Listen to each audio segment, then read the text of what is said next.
time for the latest, where you are now with the ITV News.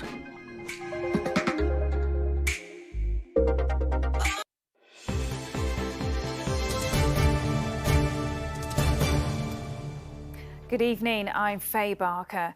A man has been charged with the murders of two people who died in Westminster. 49-year-old Sharon Pickles was found at a property on Ashbridge Street on Thursday the 19th of August. Hours later, the body of 59-year-old Clinton Ashmore was found half a mile away in Jerome Crescent. 49-year-old Lee Peacock, seen here, is due to appear in court tomorrow. In Surrey, a man's been charged with the murder of a 41-year-old mother of four who was discovered in undergrowth close to a main road. Helen Anderson was found by a member of the public on the northbound A3 slip road leading out of Guildford last Monday. 52-year-old Dane Messam from Hackney has been charged with her murder. Another man has been released on bail. Now, the UK evacuation effort out of Afghanistan has ended. But for a number of London families, the ordeal continues as they continue to look for ways to get their loved ones here safely. The capital's Afghan community is continuing to play a pivotal role in supporting those who've now arrived here from Kabul. Vincent McAviney went to meet some of them. At the Afghanistan and Central Asian Association in Feltham, volunteers are busy preparing supplies for those who've been lucky enough to make it onto evacuation flights.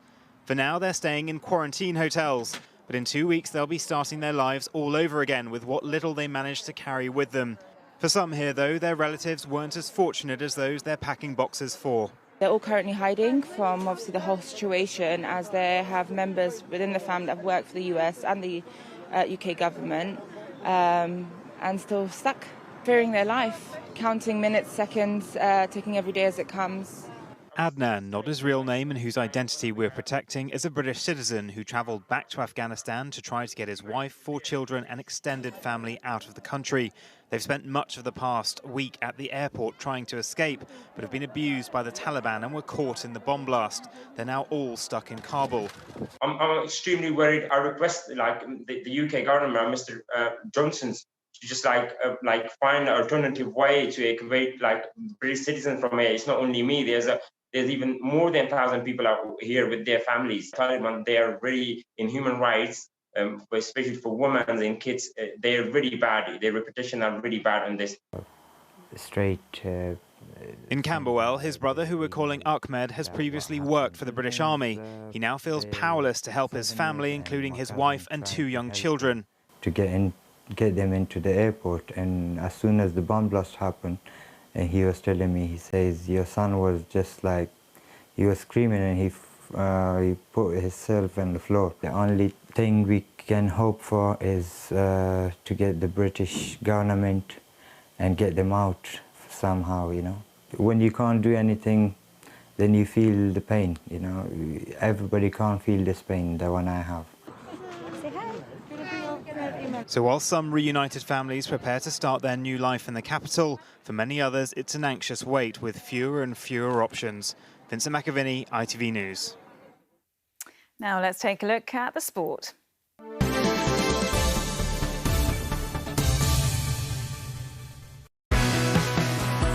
For the love of the game. eBay sponsors ITV Regional Sports Reports. Tottenham are top of the Premier League after Son Heung-min scored the only goal of the game to beat Watford 1-0 in the London derby. Nuno Espirito Santo becomes the first Spurs boss to win his first 3 league games in charge since 1949. Well, afterwards, star striker Harry Kane said it was a great start before the international break. In the Paralympics, and the parents of 21-year-old Thomas Young from Croydon have told ITV News London of their pride in seeing him secure victory in his Paralympic debut. The para-athlete won gold in the men's T38 100 metres on Saturday.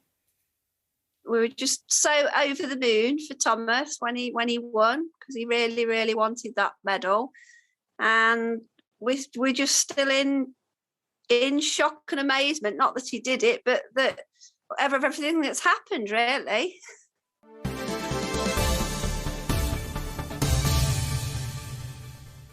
Right, let's check on the weather. Here's Philippa Drew.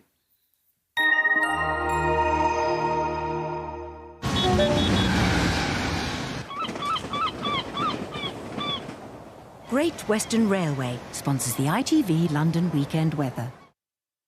Hello there, all looking very quiet through the rest of the bank holiday weekend and into the next few days as well. Lots of dry weather on the cards. It will be rather cloudy at times, but where we see the best of any sunny spells, actually feeling pleasantly warm. Of course, all thanks to high pressure. It's still centred up towards the northwest of the UK. They're exerting its influence southwards, and it's not going to move very far at all over the coming days, so keeping things dry and settled, although pulling in a northeasterly breeze, and that will continue to make it feel a little fresh. Out there at the moment then, some nice sunny spells to end the day, but as we head through this evening and tonight, we will start to draw in more in the way of cloud, low enough to give some mist and murk over higher ground, but with the cloud cover, that will keep the temperatures up, so a mild night all round. Tomorrow morning then, quite a cloudy start initially, and I think little change as we head into the afternoon. Some bright or sunny spells coming through, but probably a little harder to find than they have been today, and as a result, temperatures for many of us just a shade lower, so highs tomorrow probably 19 to 21 Celsius at best, always fresher in the northerly breeze. Little change through the next few days, high pressure remaining firmly in charge, lots of dry weather, but a little cloudy and cool under the thickest cloud. Great Western Railway sponsors the ITV London weekend weather. That is it from us for now. We'll see you tomorrow. Bye-bye.